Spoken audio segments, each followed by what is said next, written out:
Hello students and welcome to the English class. I am your educator Meenakshi ma'am. और जैसा कि आज आप हमारी स्क्रीन पर देख रहे हैं, हम स्टार्ट करने वाले हैं lesson number the poem thing of beauty, which is the third poem of your NCERT CBSE syllabus. So आज हम पढ़ने वाले हैं thing of beauty by John Keats. ये एक बहुत ही अच्छी पोएम है जो कि लिखी गई है जॉन कीट्स के द्वारा। So let's read it and understand the meaning as well as it is going to help you out a lot, because maybe अगर आप इमोशनली कनेक्ट करें इसके साथ तो you will always start appreciating the nature. आप appreciate करना start करेंगे nature को, and even whatever the things that has been given to you by God, आप उसको अप्रिशिएट करेंगे।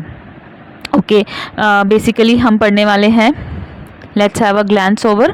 This is a thing of beauty by John Keats. Okay, तो ये जो इसमें हम पढ़ने जा रहे हैं, तो ये जो पोएम है बेसिकली इसमें बताया गया है कि हर वो चीज़ जो सुंदर होती है वो हमें हमेशा हैप्पीनेस देती है। ठीक है, इसीलिए इसका नाम है a thing of beauty. But before we start थोड़ा सा इसके बारे में जान लेते हैं, ये कहाँ से ली हुई है।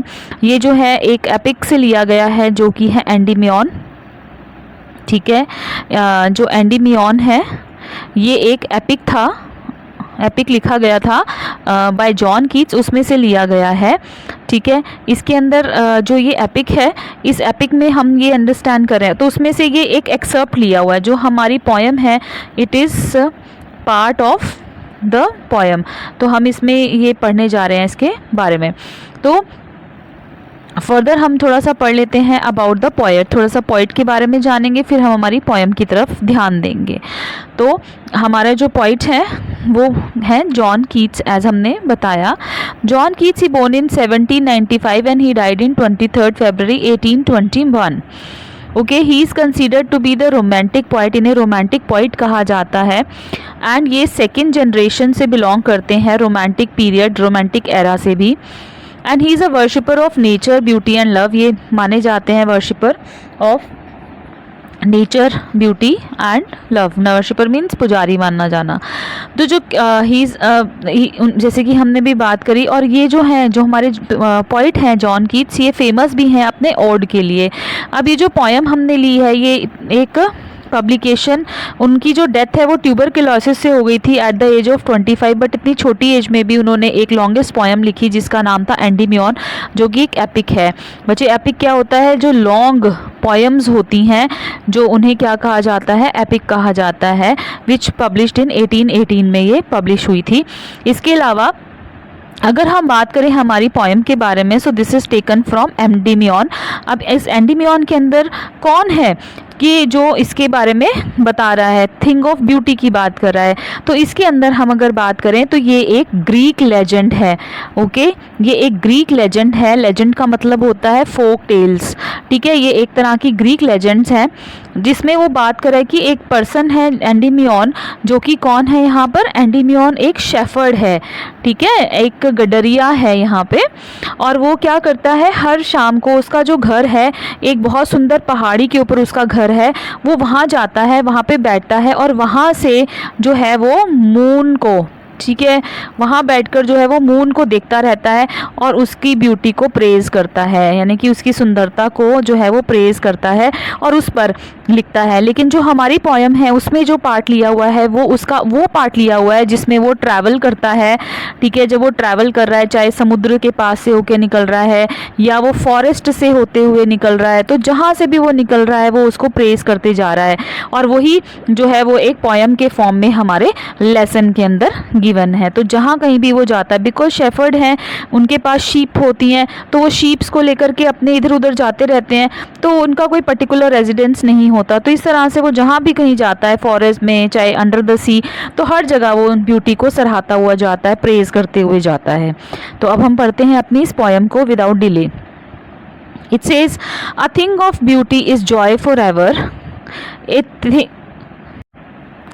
It's loveliness think of beauty's joy forever. Its loveliness increases. It will never pass into nothingness, but will keep over quiet for us, and sleep full of sweet dreams, health, and quiet breathe in. अब कहता है कि अ thing of beauty is Joy for ever. एक जो सुंदर चीज़ होती है, जो भी कोई चीज़ सुंदर है, अ थिंग ऑफ ब्यूटी यानी वो चीज़ जो सुंदर है वो हमेशा क्या करती है, is a joy for ever, वो हमेशा के क्या देती है, हमें हैप्पीनेस देती है, खुशी देती है। इट्स लवलीनेस इंक्रीजेज, इसकी जो सुंदरता है वो और भी ज़्यादा बढ़ जाती है। It will never pass into nothingness, और इसे हम जो है कभी भी इग्नोर करना चाहे, अगर उसे हम उधर से ध्यान हटाना भी चाहें तो हम ऐसा नहीं कर सकते हैं। लेकिन ये क्या करती हैं, यानी कि जो चीज़ें थिंग ऑफ ब्यूटी हैं यानी सुंदर चीज़ें हैं वो हमारे लिए क्या करती हैं, तो आगे इसमें कह रहा है कि but will keep bower quiet for us, तो ये हमारे लिए क्या करती हैं, ये रखती हैं हमारे लिए, यानी कि ये जो यादें हैं एक तरह से वो हमारे लिए किस तरह का काम करती हैं, बोअर क्वाइट फॉर अस। जैसे कि बोअर मतलब होता है शेड, छाया, जिस तरह से पेड़ हमें छाया देता है, हम उसमें सो जाते हैं और सुंदर सुंदर सपने देखते हैं, हमें स्वास्थ्य हमारा सही रहता है, और क्वाइट ब्रीदिंग, और हम तसल्ली से शांति से वहाँ बैठकर सांस ले सकते हैं। तो ये जो चीज़ें हैं थिंग ऑफ ब्यूटी है, ये चीज़ें वो हैं जो हमें जो है सुंदरता देती हैं, ये हमें शेड देती हैं, एक सुंदर सपनों की नींद देती हैं। तो यहाँ पर ये पॉइंट कहना चाहता है। नेक्स्ट में कहता है इसीलिए हम क्या करते हैं, देयरफॉर और every morrow we are reading a flowery band to bind us to earth. इसीलिए हम देयरफॉर, इसीलिए हम एवरी मोरो इज़ अ ओल्ड वर्ड, ठीक है, ये अभी इतने यूज़ में नहीं है, दिस इज़ ओल्ड वर्ड। तो हम इसको किस तरह से लेंगे, यहाँ पे मतलब मॉर्निंग की बात कर रहा है, ठीक है। इसीलिए हम हर सुबह को क्या करेंगे, रीडिंग मतलब बाइंड करना, ठीक है। That is why every morrow we are binding, हम क्या कर रहे हैं, बाइंड कर रहे हैं, या प्रिपेयर भी कह सकते हैं आप। हम बना रहे हैं एक फ्लावरी बैंड, एक ऐसा बैंड जो फूलों का बना है, जिससे हम किससे कनेक्ट हो रहे हैं, बाइंडर्स टू अर्थ। ये वो बैंड हम बना रहे हैं जो हमें धरती के साथ जो है बांध देगा।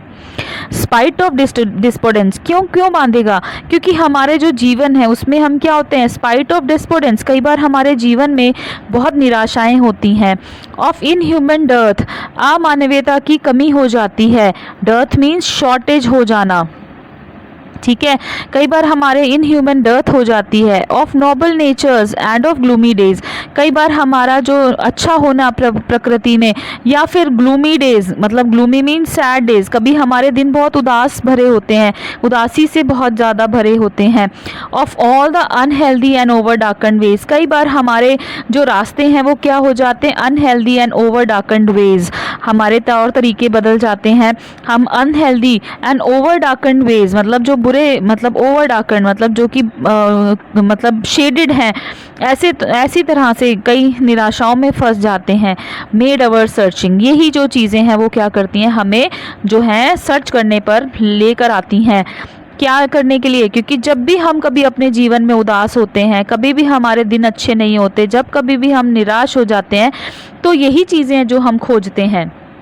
इन स्पाइट ऑफ ऑल, इन सब के अलावा वो क्या चीज़ें हैं जो हमें जो है खुशी देती हैं। कहता है some shape of beauty moves away the pall, तब जब हम बुरे दिनों में होते हैं इनके बावजूद कुछ शेप ऑफ ब्यूटी, सुंदरता की कुछ चीज़ें, शेप मीन्स यहाँ पे थिंग्स के लिए कह रहा है कि जो थिंग्स ऑफ ब्यूटी हैं वो क्या करती हैं, मूव्स अवे द पॉल। यहाँ पे पॉल मीन्स होता है नेगेटिविटी, ठीक है। आप कह सकते हैं ये नेगेटिविटी को रिमूव कर देता है।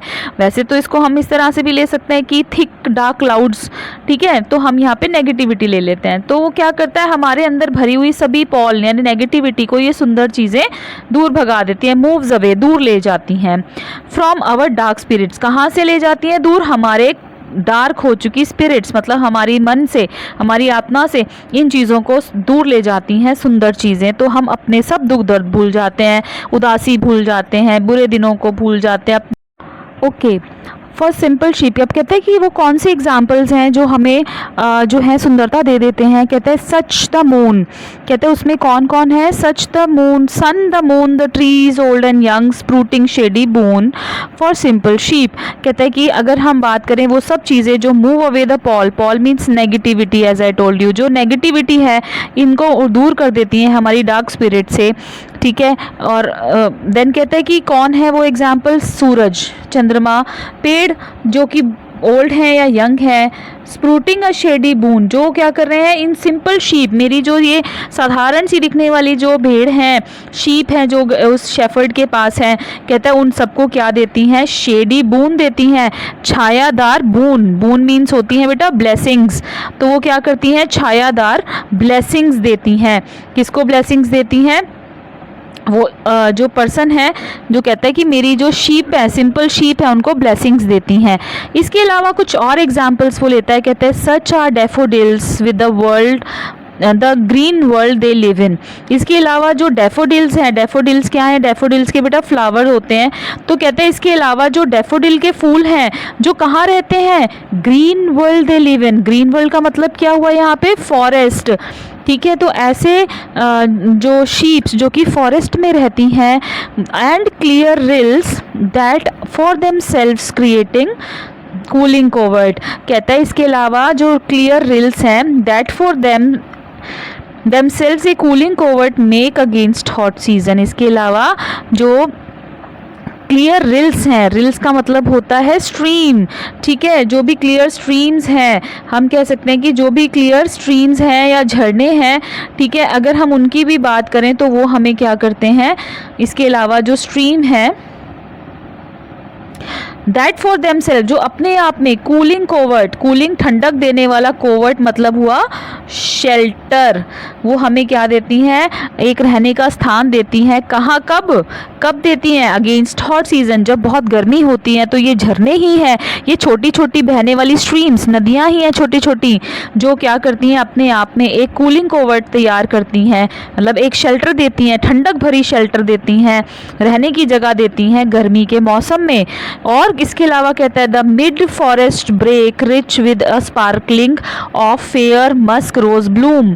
इसके अलावा मिड फॉरेस्ट मतलब फॉरेस्ट के, जंगल के बीचों बीच, ब्रेक, ब्रेक मतलब होता है बुशेस, जो लगी हुई झाड़ियां हैं, वो क्या करती हैं, रिच विथ स्पार्कलिंग, जो कि क्या है, भरी हुई हैं, रिच हैं, भरी हुई हैं, स्पार्कलिंग चमचमाते हुए, मस्क रोज के ब्लूम मतलब उन फूलों से जो सजी हुई हैं, वो भी हमें क्या देती हैं, ठीक है, यहाँ पर हमें वो खुशी देती हैं। And so such to the grandeurs of the doom. इसके अलावा वो और कौन सी ऐसी चीज़ें हैं, उसके अलावा कह रहा है एग्जाम्पल, एंड सच टू, और ऐसे ही is the grandeurs of the doom. जो ग्रैनुअर है, ग्रैनुअर मतलब होता है स्प्लेंडर, ठीक है, just wait for a minute. हाँ, हम बात करते हैं स्पार्कलिंग, तो कहते हैं जो ग्रैनुअर्स हैं, ग्रैनुअर मतलब हो गया हमारा स्प्लेंडर है, ठीक है। हम अगर बात करें कि वो हमें क्या देते हैं, खुशियाँ देते हैं। ऑफ डूम्स, ऐसे लोग जो कि जिनकी कहानियाँ, जो कि क्या है, डूम्स, डूम्स का मतलब होता है जो कि डेथ हो चुकी है जिन लोगों की, ठीक है, ऐसे लोगों के लिए जो है वो यहाँ पे बात करता है कि ऐसे सभी लोग जो हैं वो भी हमें क्या देते हैं, खुशियाँ देते हैं। इस तरीके से वो कहता है द ग्रैनुअर मीन्स मैग्निफिसेंस भी कह सकते हैं, स्प्लेंडर भी बोल सकते हैं। और ऐसे such grandeurs of doom we have imagined, अब कहते हैं कि ऐसे लोग, we have imagine for the mighty dead, अगर हम इमेजिन करते हैं उन लोगों को जो कौन है, माइटी डेड है, माइटी मतलब पावरफुल लोग हैं, ठीक है। और वो पावरफुल लोग जो मर चुके हैं, डेड हो चुके हैं, वो भी हमें क्या देते हैं, खुशी देते हैं। तो ये जो हम अगले पैराग्राफ्स यहाँ से हमने जब स्टार्ट किया, द सन से स्टार्ट करते हैं और यहाँ तक जब हम पढ़ते हैं तो हमें समझ आता है कि वो हमें बहुत सारे मल्टीपल एग्जाम्पल्स देना चाहता है, इसके थ्रू समझाना चाहता है कि बहुत सी चीज़ें हैं हमारी लाइफ में जो हमें खुशी देती हैं। At last the poet says an endless fountain of immortal drink pouring on to us from heavens brink. अब कहते हैं कि अगर हम बात करते हैं कि ये सब चीज़ें हमारे पास कहाँ से आ रही हैं, कहता है all the lovely tales that we have heard or read. अब इसमें जो है कहता है of the dooms we have imagine for the mighty dead all lovely tales that we have heard or red.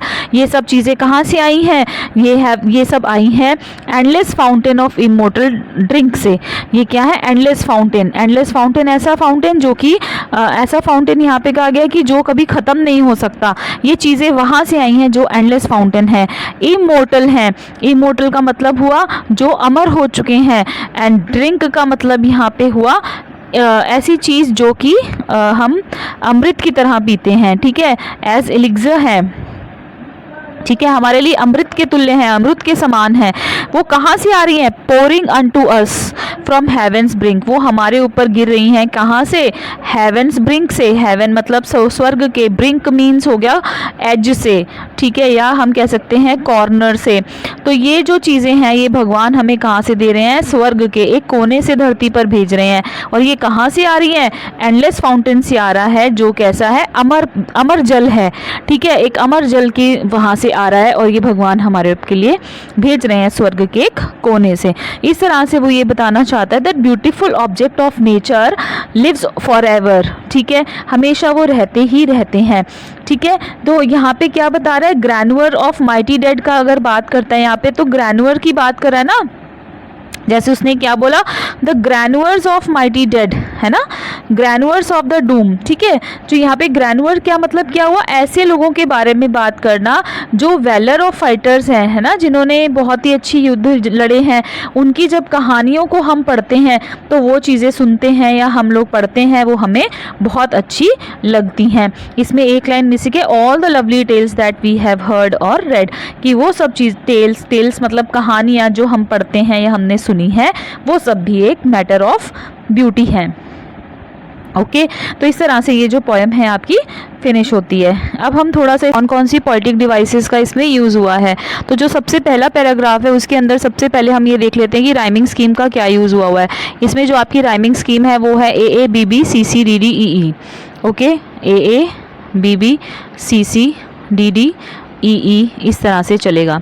तो इसमें हम अगर देखें तो यहाँ पर इस तरह से इसका इस्तेमाल किया जाएगा, ठीक है जी, यहाँ तक समझ में आ गया। आगे हम देखते हैं एलिट्रेशन का। एलिट्रेशन वो फिगर ऑफ स्पीच होती है जिसमें कॉन्सोनेंट साउंड जो है से जो वर्ड है वो स्टार्ट होता है end of two words which are very close in series. जो सेंटेंस की सीरीज़ है उसमें ये वर्ड बहुत ही क्लोज होते हैं। तो बिल्कुल फर्स्ट पैराग्राफ, ये किसका हम कर रहे हैं? फर्स्ट पैरा का जो है फिगर ऑफ स्पीच देख रहे हैं यहाँ पे हम लोग, जिसके अंदर सबसे पहला एग्जाम्पल है बोअर क्वाइट, जैसे कि स्लीप। तो इसके अंदर अगर हम यहाँ पे देखें तो स्लीप में एस का और इसमें स्वीट में भी एस का जो है साउंड आ रहा है, ठीक है।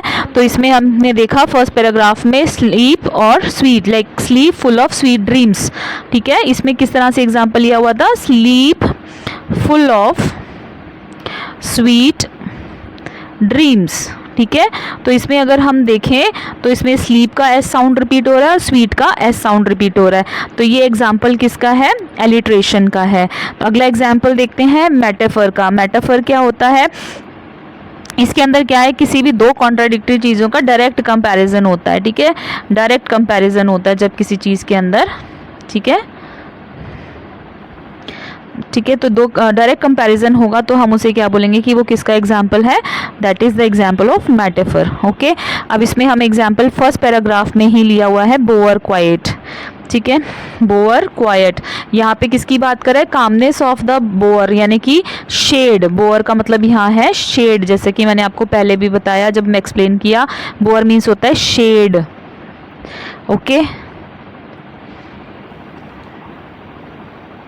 शेड। ओके, तो ये कहते हैं कामनेस बता रहा है, मतलब शांतिपूर्वक बता रहा है कि compared with the Kameng effect of the beautiful thing, सुंदर सी चीज़ का कामिंग इफेक्ट, शांति काम देने वाला इफेक्ट जो दिखाने के लिए इसमें यूज़ किया वर्ड। तो ये जो बोअर क्वाइट वर्ड है ये आपका है मेटाफर। ओके ओके, तो नेक्स्ट हम पढ़ते हैं सेकेंड पैराग्राफ का। Okay, this is para 2। जो हमारा सेकेंड पैराग्राफ है, जस्ट गिव मी 1 मिनट, ये जो हमारा सेकंड पैराग्राफ है ये उसके रिलेटेड है। तो इसमें हम देखते हैं पोएटिक डिवाइसेस कौन सी यूज़ हुई है। ओके, तो अगर हम इसमें देखें सबसे पहले है इमेजरी। हमारे लिए इमेजरी का मतलब क्या हुआ? इमेजरी वो फिगर ऑफ स्पीच होती है, एक लिटरेरी डिवाइस होती है जिसमें imagery consisted of descriptive language. जब हम कोई डिस्क्रिप्टिव लैंग्वेज को पढ़ते हैं या पीस ऑफ लिटरेचर को पढ़ते हैं तो हम कुछ चीज़ों को सिम्बलाइज करते हैं, उनको इमेजिन करते हैं, बेटर इमेजिन करते हैं, वो अपने वर्ल्ड में, अपनी दुनिया में उसको सोचते हैं या दिमाग में इमेजिन करते हैं कोई चीज़ को, तो हम इसे कह सकते हैं दैट इज़ इमेजरी। ठीक है। तो जब हमें कोई स्क्रिप्चर में लगता है कि कोई पीस ऐसा है जिसको हम पढ़ रहे हैं और हमारे दिमाग में एक पिक्चर क्रिएट हो रही है, दैट इज कॉल्ड इमेजरी। तो इसमें क्या है, सेंसरी इफेक्ट क्रिएट हो जाता है और beautiful thing lined in the string. जैसे कि इसमें क्या है imagery, a flowery band bind us to the earth, कि एक फ्लावरी बैंड है जो हमें धरती के साथ बांध रहा है। तो ये क्या है, इमेजरी का एग्जाम्पल है। आगे देखिए बेटे, एलिट्रेशन का और एग्जाम्पल है यहाँ पे।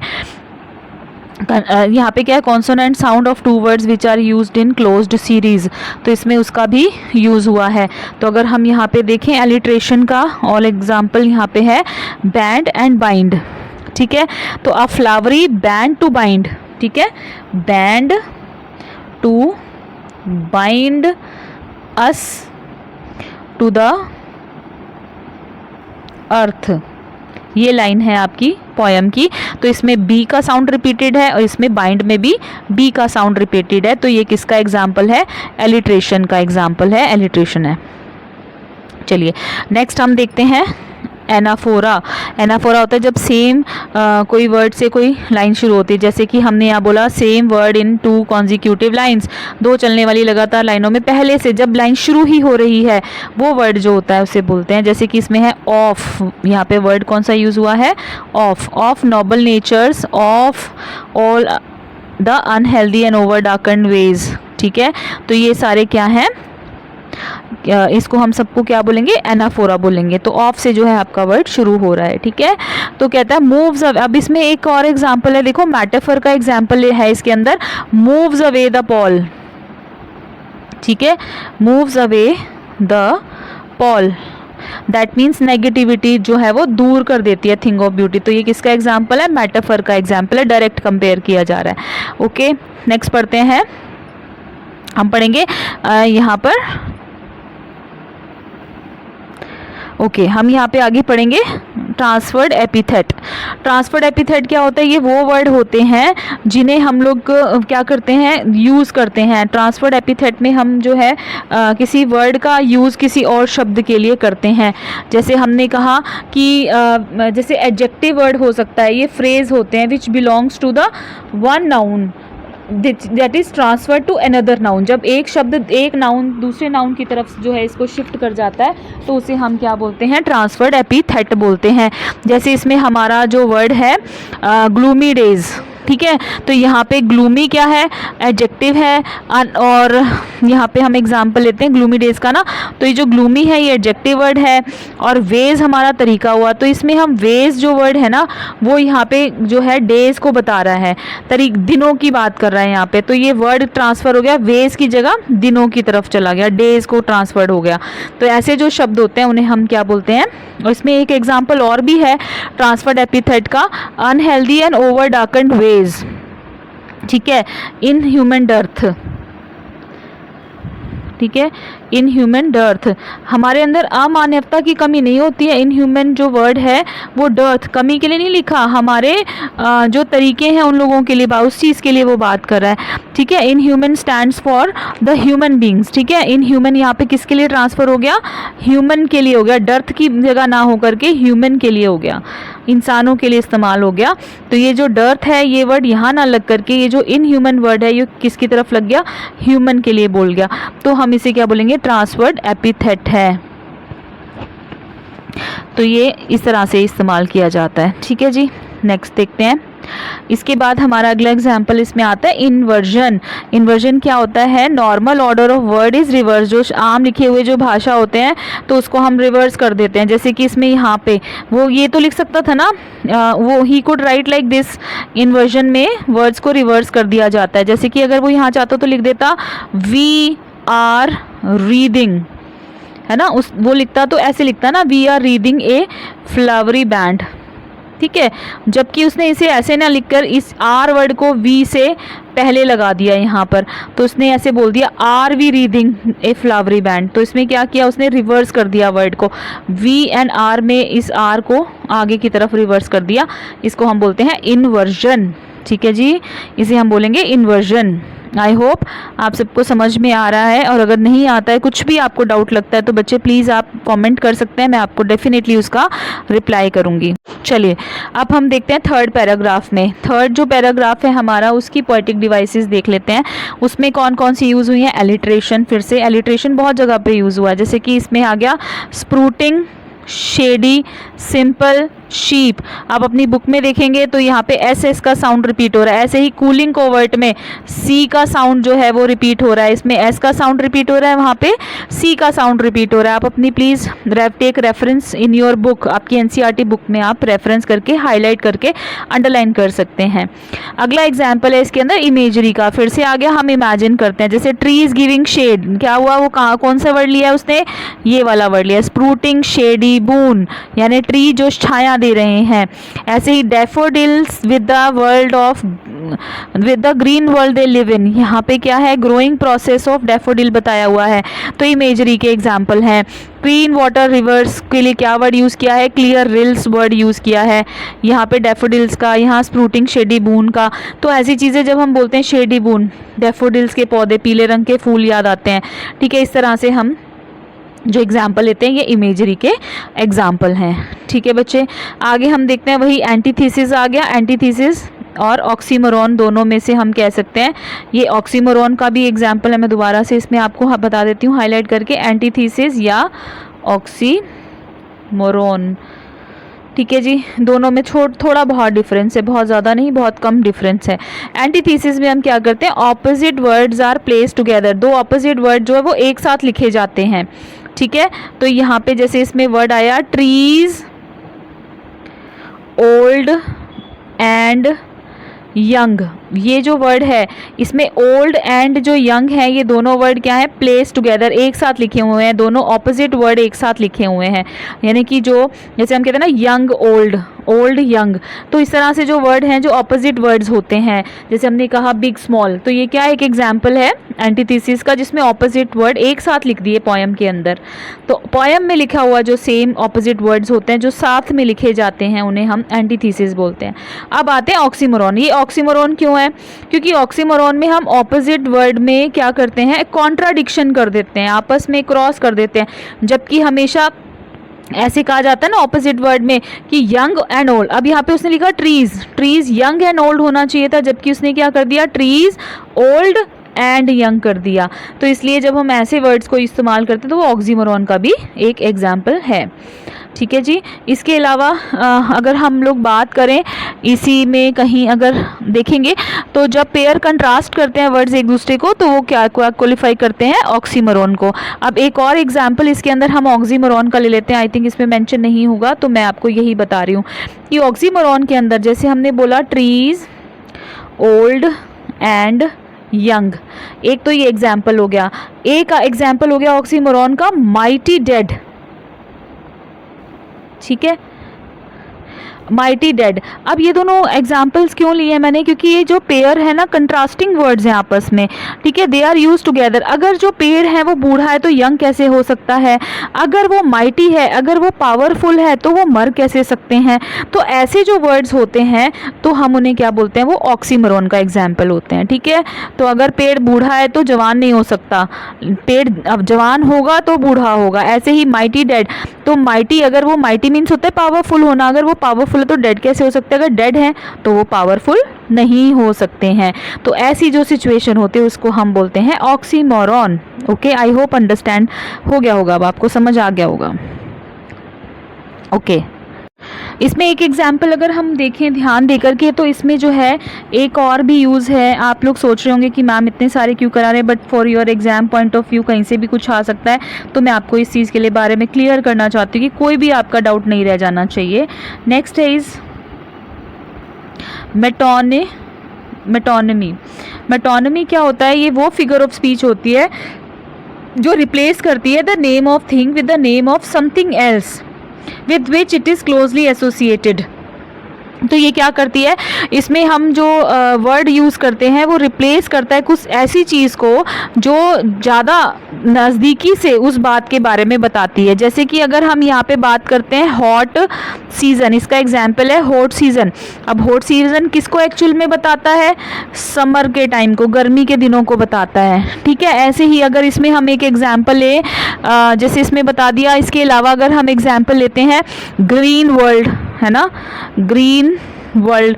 अब ये ग्रीन वर्ल्ड जो है बेसिकली हरी दुनिया को नहीं बता रहा, ये बेसिकली किसको बता रहा है, मतलब नेचर को बता रहा है, फॉरेस्ट को बता रहा है, ठीक है। तो इस तरह से क्या है, ये किसको बता रहे हैं, ये तो ये एग्जाम्पल जो है, ठीक है, ये जो एग्जाम्पल है हॉट सीजन है, ठीक है, और ग्रीन वर्ल्ड दे लिव इन है, ये एग्जाम्पल किसके हैं, मेटोनमी के एग्जाम्पल है। मेटोनमी मतलब अगर यूज़ किया गया वर्ड को इस तरीके से हॉट सीजन, लेकिन ये दर्शा किसको रहा है, गर्मी के समय को।